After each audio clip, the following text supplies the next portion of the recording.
अगर आप चाहते हैं भोजपुरी हिट सॉन्ग सबसे पहले आप तक पहुंचे, तो हमारे फेमस म्यूजिक चैनल को जरूर सब्सक्राइब करें और साथ में बेल आइकन को दबाना ना भूलें।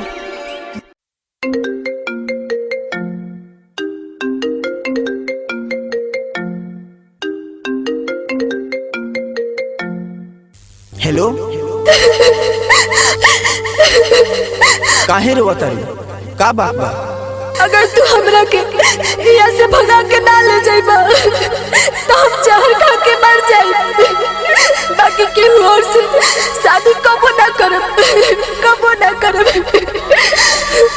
कबो ना करब।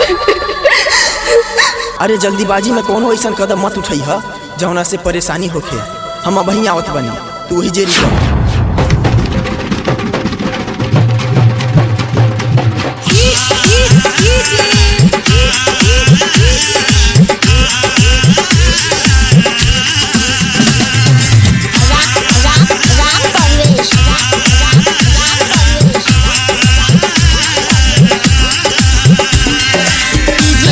भाई सागर मन्ना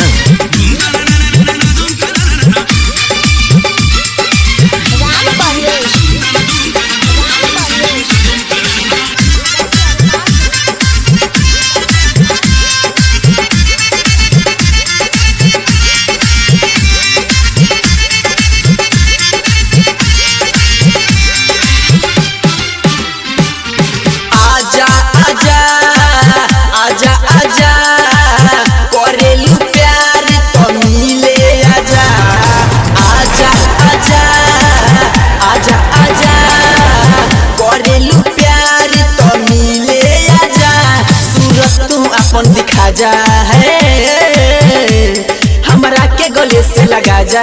हो सूरत तू अपन दिखा जा, हमरा के गले से लगा जा। ना तो मिलता ये दहिया के सजा। आजा आजा आजा आजा करेलू प्यार तो मिले आजा ए गोरी। आजा आजा आजा आजा करेलू प्यार तो मिले आजा।